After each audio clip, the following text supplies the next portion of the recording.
특별한 예배를 드리는 자리에서 교회가 무엇인가 하는 그런 질문을 하게 됩니다. 교회라고 하는 말이 마태복음의 두 구절에서 나옵니다. 첫 번째는 마태복음 16장 18절에 예수님께서 이 베드로의 신앙 고백, 주는 그리스도시요 살아계신 하나님의 아들입니다, 이 고백을 받으시고 너는 베드로다, 페트로스, 내가 이 반석 위에 페트라 위에다가 나의 교회를 세우겠다.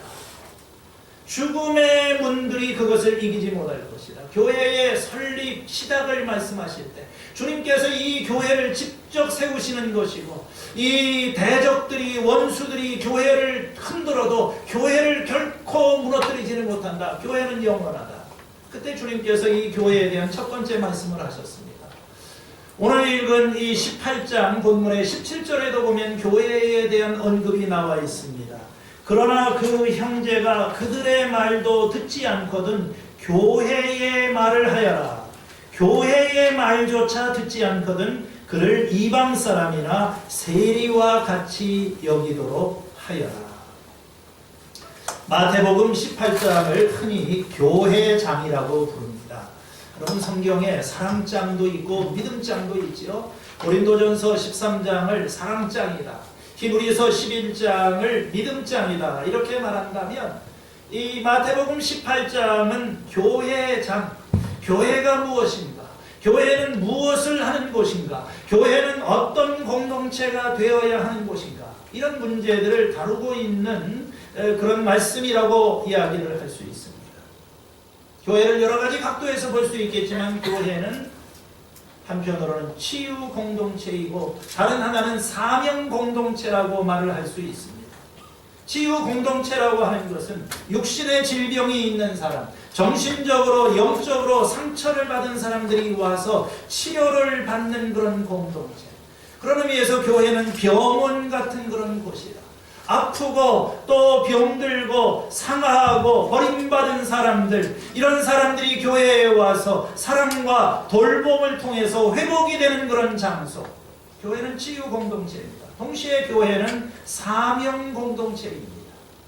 죄 아래서 신음을 하고 있는 사람, 또 사탄의 그 공격으로 망가져 있는 사람, 그 장소에 들어가서 그들을 건져내고 그들을 하나님의 자녀로 만드는 사명을 맡은 그런 공동체인 것입니다. 이런 의미에서 교회는 군대와 같은 것이고 훈련소라고도 말을 할 수가 있습니다. 교회에 대한 이 두 가지가 잘 균형을 이루어야만 하는 것입니다.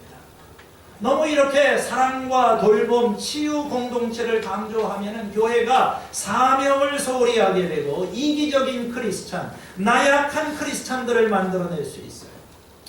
어떤 공동체는 이 치유 공동체를 무시하고 사역의 중요성만을 강조하다 보면 나중에 교회 생활이 메마르고 사역자들은 탈진 상태에 빠질 수가 있는 것입니다. 먼저 우리는 이 10절에서 4절에 나오는 그 말씀을 통해서 교회는 치유 공동체다, 이 작은 자들에 대해서 관심을 갖는 공동체라고 하는 것을 알게 됩니다. 지난주 설교 말씀을 통해서 우리는 이 마태복음 18장 1절에서 9절 작은 자에 대한 관심의 중요성을 살펴봤습니다. 하늘나라가 어떤 사람의 것인가? 어린아이처럼 자기를 낮추는 사람의 것이다. 누구든지 이 어린아이를 하나를 영접하게 되면은 그것은 나를 영접하는 것이다. 이 어린아이라고 하는 말이 나중에 6절과 7절에 가면 주님께서 나를 믿는 이 작은 사람을 넘어지게 하는 그 사람은 나를 걸려 넘어지는 그 위험성을 경고하고 있는 것입니다. 누구든지 이 작은 사람 하나라도 걸려 넘어지게 하면 차라리 그 목을 맷돌에 큰 맷돌을 달고 깊은 바다에 빠지는 것이 낫다.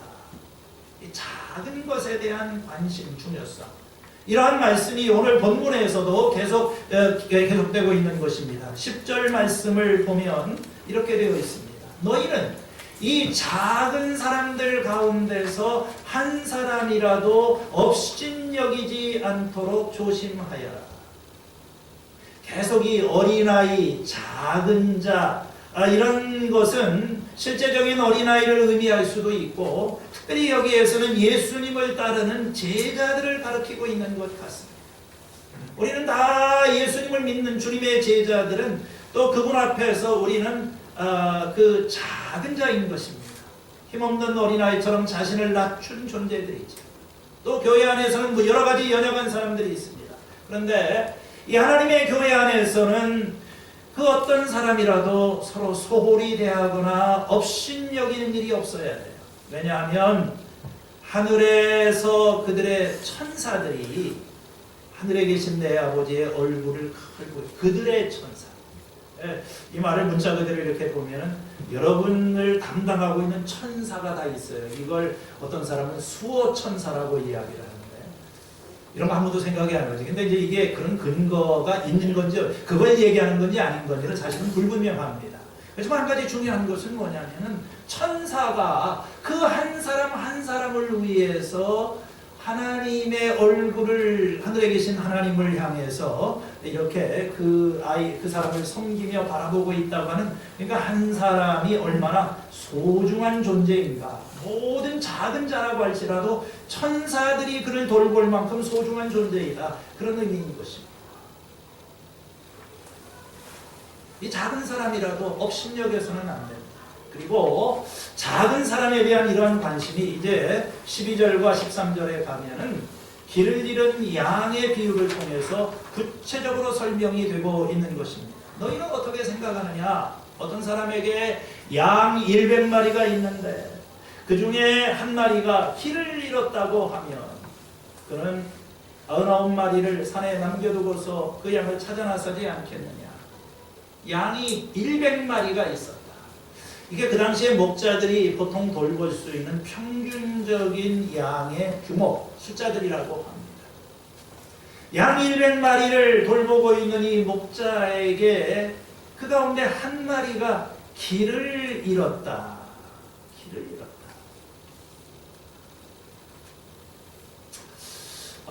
이 이야기는 나중에도 보면 이 길을 잃은 양은 여기서는 예수님을 믿는 제자를 이야기를 하는 것 같습니다. 이 똑같은 비유가 누가복음 15장 3절에서 7절에도 나옵니다. 누가복음 15장에는 잃은 양의 비유, 잃어버린 동전의 비유, 잃어버린 아들의 비유. 이걸 얘기를 할 때 거기서 이 거의 내용과 이런 흐름이 비슷하지만 거기서 잃은 양이라고 하는 것은 구원받지 못한 사람들, 교회 밖에 있는 사람들을 1차적으로 이야기를 하는 것 같아요. 그건 완전히 정말 잃어버린 영혼입니다. 잃어버린 상태에 있는 사람이에요. 그러나 여기에서 양은 길을 잃은 양인 것입니다. 길을 잃은 양이고 어떤 교회 안에서 이렇게 생활을 하다가 이제 교회를 벗어나서 잘못된 길을 걸어가고 있는 그런 사람, 어떤 길에서 벗어난 그런 사람을 이야기를 하는 그 위험에 처해 있는 예수님의 제자 중 한 사람이라고 볼 수가 있는 것입니다. 어떤 양이 그 목자를 떠나서 길을 잃게 되었다. 양은 굉장히 둔한 짐승이지요. 방향 감각이 없습니다. 거기에다가 지독한 근시인 것입니다. 자기 눈앞에 보이는 어떤 풀만 보이지 조금만 정신을 차리지 않게 되면은 그는 대열에서 이탈하고 길을 벗어날 수가 있는 거예요. 자기 먹는 풀에 그냥 관심이 있어서 방향을 잃고 길을 잃게 됩니다. 길을 잃은 양은 도둑과 짐승의 먹이가 되기 쉬운 것입니다. 어떤 한 목자가 양을 키우다가 이 100마리의 양 가운데 양 1마리가 없어졌어요. 어떻게 해야 될까요? 날은 저물고 이제 돌아가야 되는데 이 양이 어디에 있는지를 알지를 못합니다. 놀랍게도 이 목자는 99마리의 양을 산에다가 남겨두고 잃어버린 1마리의 양을 찾아 나서게 된 것입니다. 왜냐하면 그 양이 자신에게 소중한 존재였던 것 같아요. 남은 양들은 그럼 어떡합니까? 좀 너무 무책임하지 않아요? 우리가 그렇게 질문을 할 수 있지만 아마 뭐 그렇게 하지는 않았을 것 같아요. 그냥 버려두고 간 게 아니라 다른 목동들이 있으니까 좀 이렇게 맡기고 자기는 이 양을 찾아 나선 것입니다. 그리고 13절에 보면 그가 그 양을 찾으면 길을 잃지 않은 99마리 양보다 오히려 그 1마리 양을 두고 더 기뻐할 것이다. 잃어버린 양 1마리를 찾으니까 너무 기뻐요. 아까 예수님 기뻐 춤추시네 잃어버린 영혼 돌아올 때 여러분이 잃어버린 그 양을 찾는 그런 기쁨. 99마리 양보다 이 한 마리를 인하여 더 기뻐한다는 겁니다. 이 말은 이 99마리보다 이 한 마리가 더 이쁘고 귀하고 더 가치가 있다, 그런 말은 아닙니다. 99마리도 다 소중하지. 그렇지만 집을 나간 아들이 이렇게 돌아오게 되었을 때 그 집에 돌아온 그 아이를 맞아들인 아버지의 마음속에 그 기쁨이 있었어요. 그래서 그 아들을 위해서 잔치를 벌이고, 큰아들은 그걸 보고 굉장히 불평을 하죠. 아니, 집에서 성실하게 아버지를 도왔던 나보다, 아니 이 망나니 같은 작은 아들을 나보다 더 아버지가 귀하게 여기서 기뻐합니다. 그건 아니지. 잃어버린 영혼이 돌아오는 것에 대한 하나님의 사랑의 깊이를 이야기를 하는 것입니다. 그리고 이제 14절에 보면은 결론적으로 이렇게 말씀을 하십니다. 이와 같이 이 작은 사람들 가운데서 하나라도 망하는 것은 하나님 뜻이 아니라, 자, 너희는 이 작은 사람을 무시하지 않도록, 업신여기지 않도록 하여. 그 작은 사람이 바로 잃어버린 양, 어린 양인 것입니다. 그리고 이제 14절에 다시 와가지고 이 길을 잃은 양 같은 사람, 이 작은 사람들 가운데 하나라도 망하는 것은 그게 하나님 뜻이 아니다, 이렇게 말씀하십니다. 그렇게 본다면 여기 이 양을 찾아 나셨던 목자가 바로 하나님이셨던 것을 알게 되지요. 하나님은 우리의 목자이십니다. 여호와는 나의 목자시니 내가 부족함이 없으리로다. 구약 성경에서 하나님을 목자로만 묘사합니다. 신약에 오면 예수님께서는 우리의 선한 목자가 되신다고 말씀하십니다. 양떼를 돌보시는 목자예요. 그렇다고 한다면 하나님의 백성들은 그분의 양이라고 이야기를 할 수 있겠죠. 하나님이 목자이시고 우리는 그분의 양인 것입니다. 그런데 특별히 어떤 양이냐면은 우리는 목자를 떠나서 길에서 벗어나 있는 그런 양인 것입니다. 길을 잃은 양인 거예요. 이사야서 53장 6절에 우리는 모두 양처럼 길을 잃고 각기 제 길로 흩어졌다. 시편 119편 176절에 나는 길을 잃은 양처럼 방황하고 있습니다. 오셔서 주님의 종을 찾아주십시오. 우리는 길 잃은 양입니다. 길을 잃었어요. 감각은 그게. 능력도 없는 이 무능하고 분별력도 없는 이 양이 늑대와 그 어떤 맹수들이 이글거리는, 도둑들이 이글거리는 그 세상에서 길을 잃은 것입니다. 여러분, 여기서 길을 잃은 양은 교회 밖에 있는 사람들 뿐만이 아니라 교회 안에 있는 사람들을 가리키고 있는 거예요. 예수님 제자가 되어 있지만 길을 잃어버렸어요. 세상에서 방황을 하고 있는 것입니다. 목자가 있지만 목자의 음성을 따르지를 않고 자기 욕심, 자기 고집, 자기 관심에 빠져서 그냥 목자 없는 것처럼 살아가고 있는, 목자의 음성이 싫어서 교회를 안 나오지는 않지만 그러나 마음으로는 하나님 안 계시는 곳에서 내 마음대로 살아가다가 인생의 길을 잃어버려 있는 사람. 오늘 본문의 말씀은 그러한 잃어버린 양들에 대한 하나님의 마음을 보여주시는 것입니다. 하나님께서는 그 길을 잃은 양들을 불쌍히 여기시는 거예요. 목자 없는 양같이 고생하는 그 이스라엘 백성들을 보시고 불쌍히 여기셨습니다. 99마리의 양은 다 우리에 있지만 길을 잃고 밖에 나가서 방황하는 그 한 마리의 양, 그 작은 자를 위해서 주님께서는 천사를 보내어서 그들을 보호하고 계실 뿐만 아니라 이제는 주님께서는 그의 제자들을 보내시는 것입니다. 예수님 자신이 그 양들을 찾아 나셨고 또 예수님의 제자들에게 너희는 가서 길 잃은 양떼인 이스라엘 백성들에게 하나님의 말씀을 전해라. 그 양들을 돌아오게 해라. 그들은 누구입니까? 죄를 지은 사람들이에요. 걸려 넘어진 사람들입니다. 우리가 지난주에 살펴보았던 것처럼 어떤 유혹을 받아서 또 인간적인 욕심 때문에 다른 사람들을 죄짓게 하는 일에 원인을 제공한 그런 사람, 남을 걸려 넘어지게 하는 사람들입니다. 아니면 자기 자신이 해서는 안 되는 그런 죄를 지은 사람들. 그래서 너희 손이 죄를 지으면 잘라내버리라. 죄 짓고 난 다음에 그들은 교회 안에서도 설 자리가 없고 이제 죄를 지었기 때문에 하나님에게서부터 멀어져 있고 공동체에서도 떳떳하지 못하고 멀어져 있는 그런 사람들. 교회 안에는 이런 길을 잃어버린 양들이 참 많이 있습니다. 업신여김을 받고 가진 것이요. 교회 안에는 다양한 구성원들이 있죠. 약한 사람도 있고 강한 사람도 있습니다. 유능한 사람도 있고 무능한 사람도 있습니다. 지혜로운 사람도 있고 어리석은 사람도 있어요. 도움이 되는 사람도 있고 도움이 필요한 사람도 있습니다. 동작이 빠릿빠릿하고 눈치껏 알아서 행동하는 사람이 있고 굼뜨고 뒤에 처지는 사람이 있습니다. 문제를 해결하고 도와주는 사람이 있는가 하면은 계속 문제를 만들어내는 그런 사람들이 있어요. 양도 여러 가지 양이 있습니다.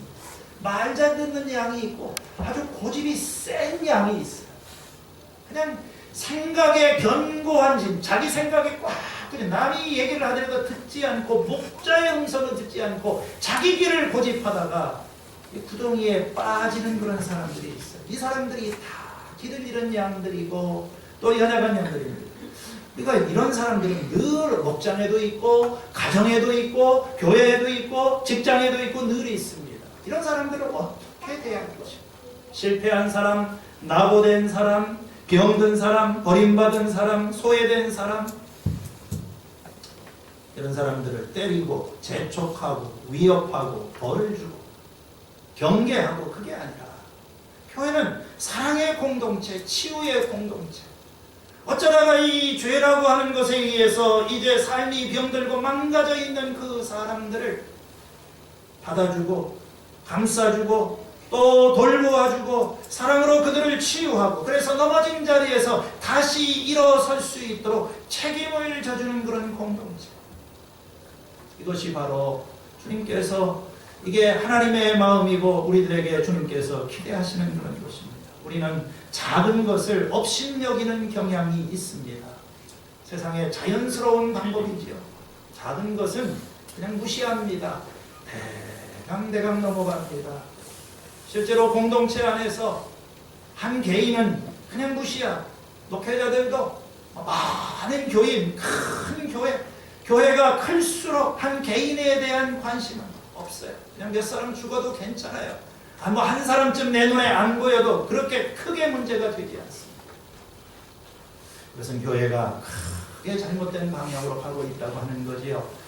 이 한 사람을 소중히 여기는 마음, 한 사람이 많은 사람만큼이나 중요한 거예요. 이 잃어버린 한 영혼이 99마리의 건강한 양 못지않게 중요한 것입니다. 그래서 하나님께서 나에게 맡겨주신 이 길을 잃은 양이다. 내 목장에도 있고 내 주변에도 있는데 이 사람들을 어떻게 돕고 어떻게 품고 어떻게 갈 것인가.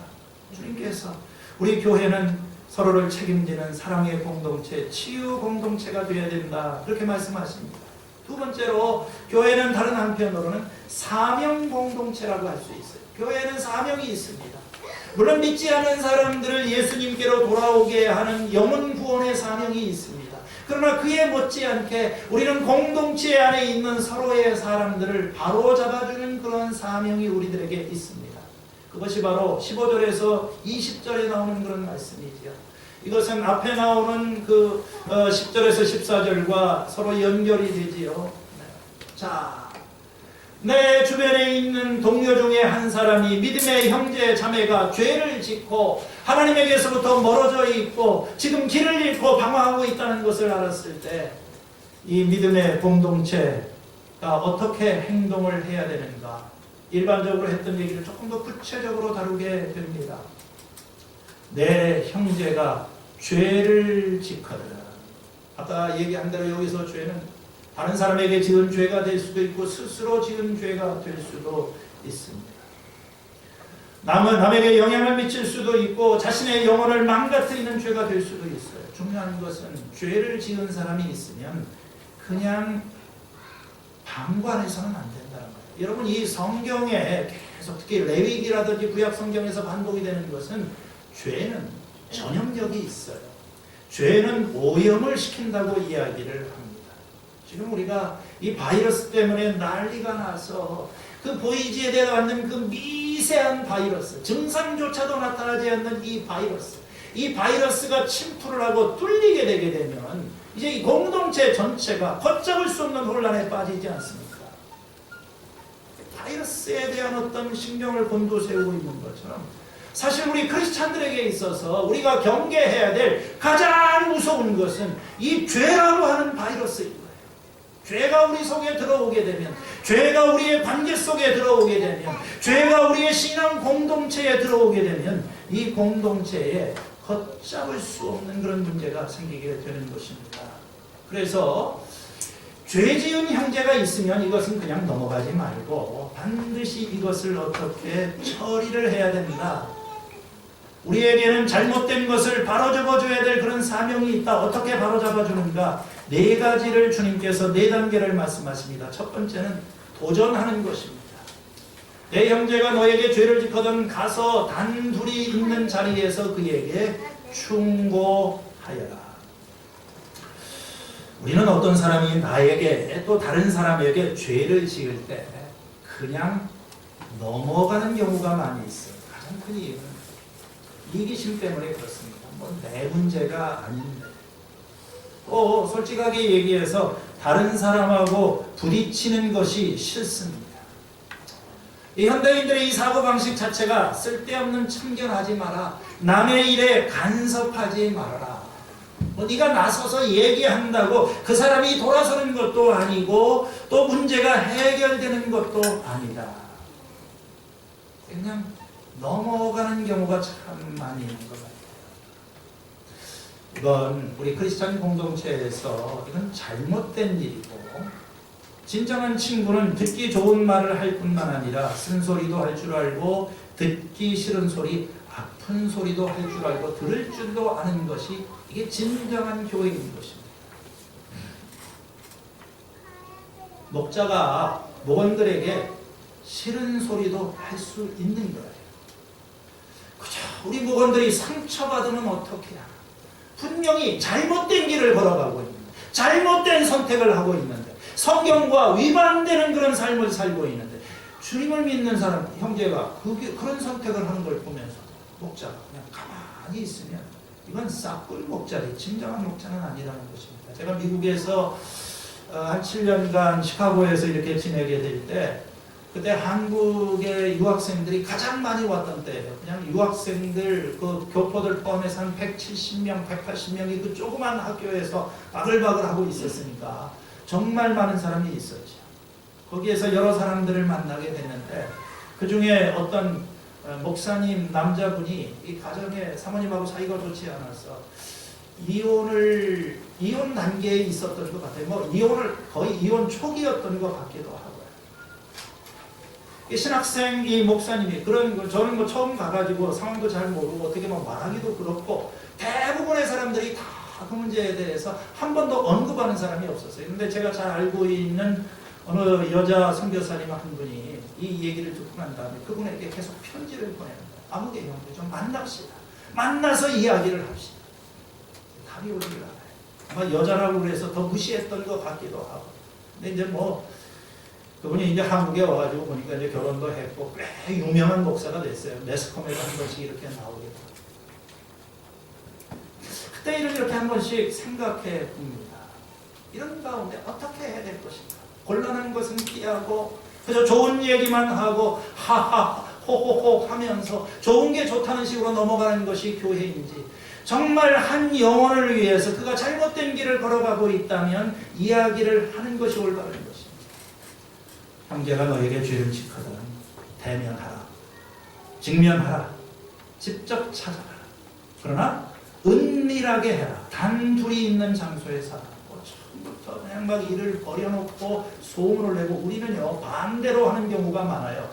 당사자한테는 말을 하지 않고 다른 사람에게서부터 이렇게 일을 하고, 그럼 이제 일이 터집니다. 그러지 말고 본인에게 직접 가서 이야기를 해야 돼요. 왜냐하면 우리의 목적은 회복을 하는 것이기 때문에. 그래서 그가 내 말을 들으면 너는 그 형제를 얻은 것이다. 굉장히 곤란한 문제라. 그리고 이게 청년 시절에 새파란 젊어사인데 뭐 교회 안에서 어떤 한 분이 이 불륜 뭐 이렇게 있어가지고 제가 잘 아는 청년부원이 그래가지고 이게 아주 불러서 은밀하게 이렇게 얘기를 하는 거죠. 그래서 이제 얘기를 듣고 다행히 그분은 거기서 정리를 했어요. 근데 그걸 소문부터 내버리게 되면 그 후유증을 감당할 수 없는 거죠.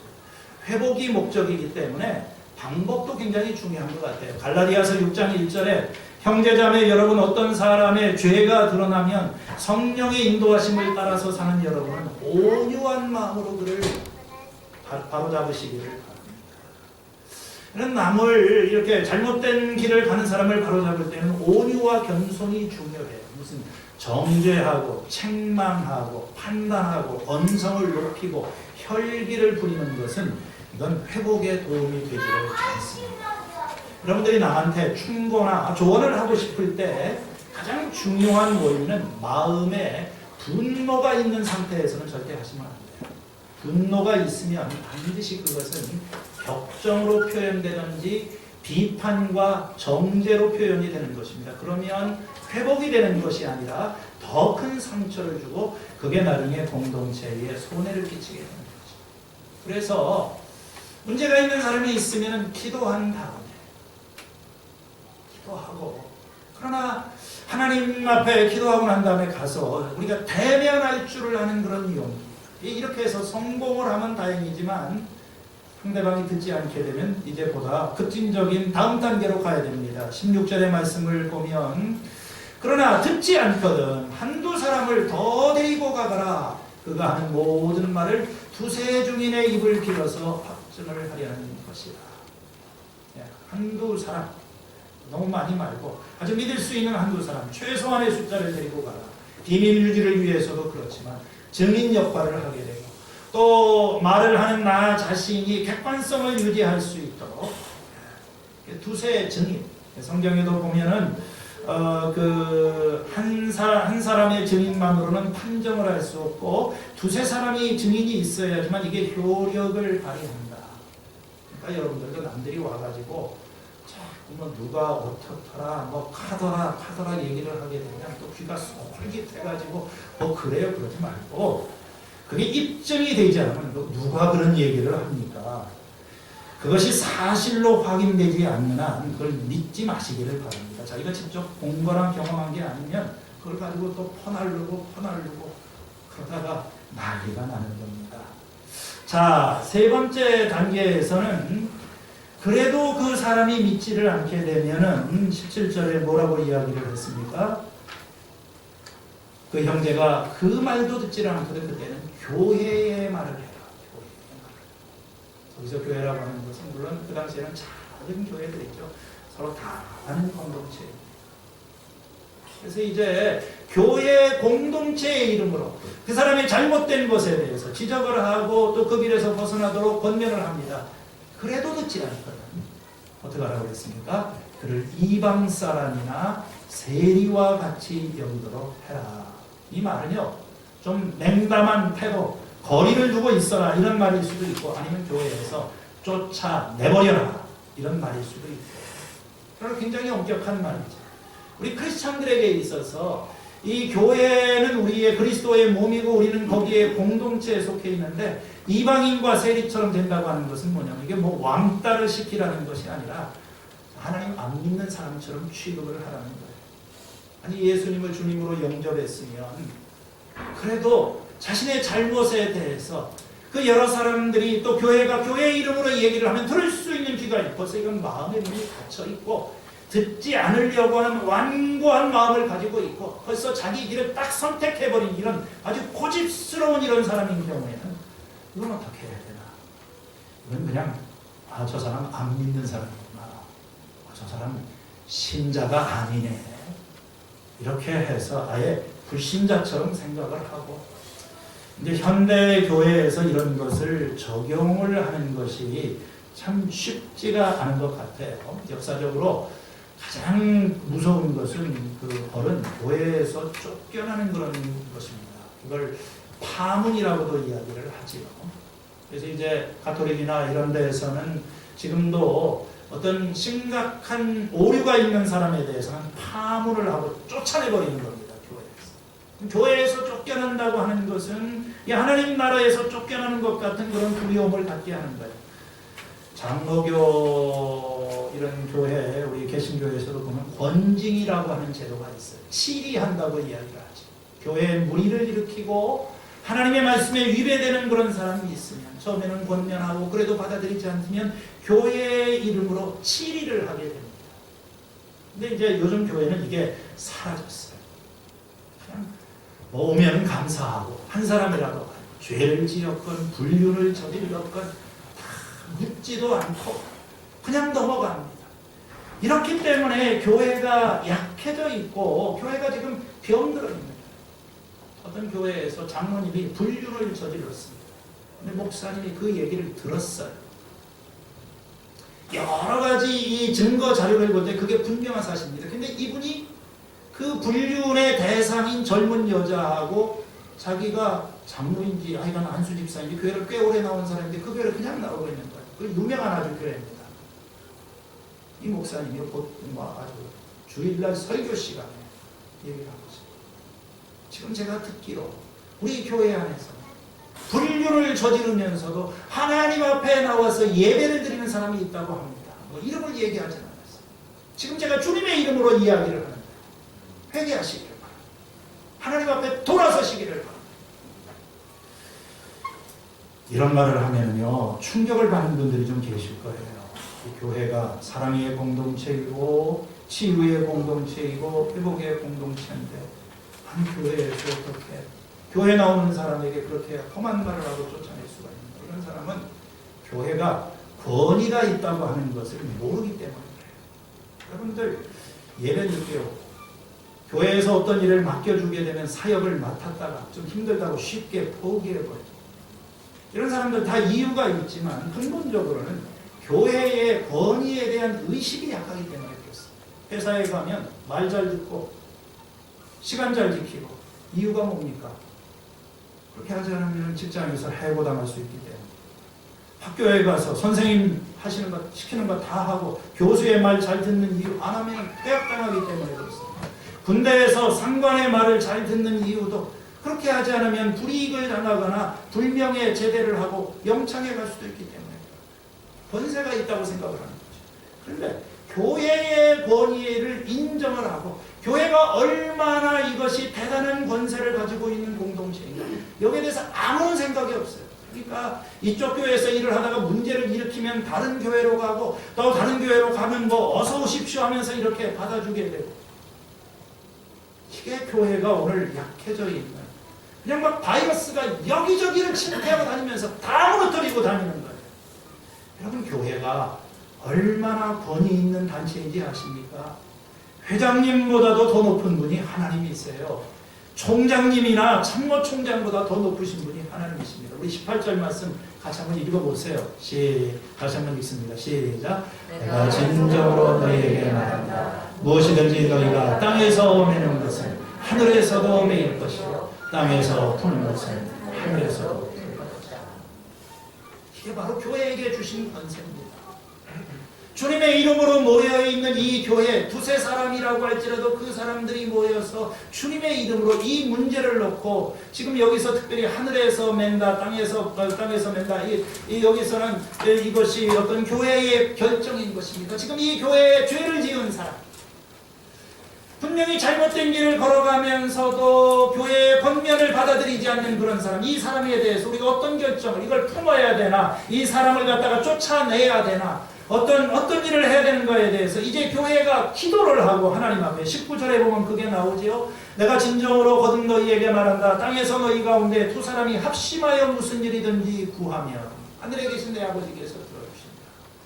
어떤 결정을 하기에 앞서서 하나님 앞에 기도를 하는 거예요. 모든 기도를 한다고 두세 사람이 그냥 기도를 하게 되면 하나님께서 모든 기도를 다 들어주신다.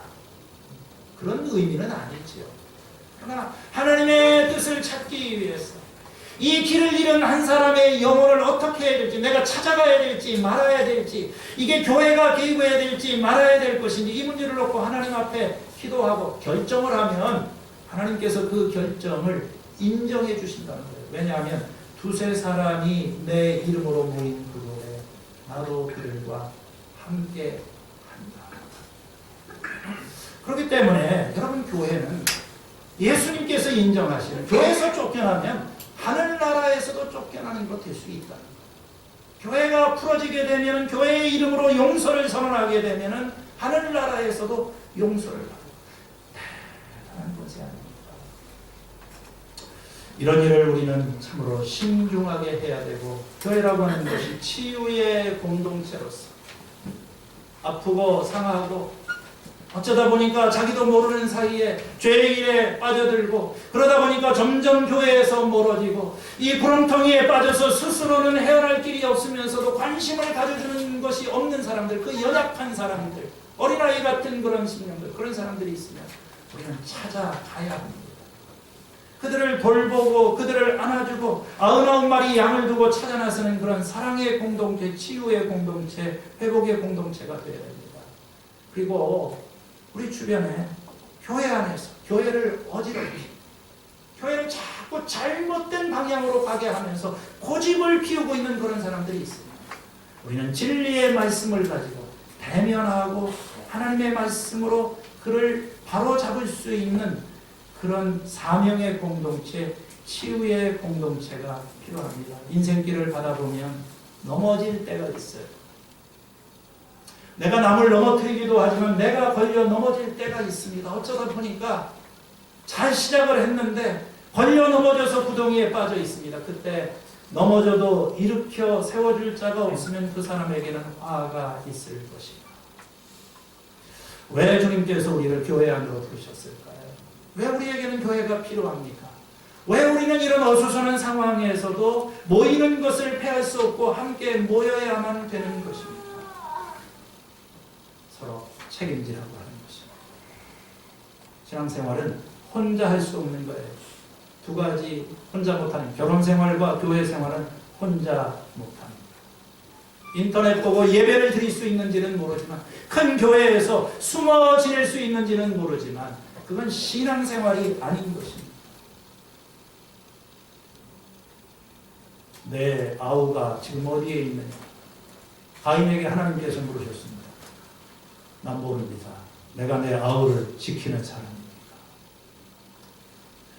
오늘 이 가인의 그 태도, 이 가인의 마음, 내가 다 개인주의예요. 나만 잘 되면 된다고 생각합니다.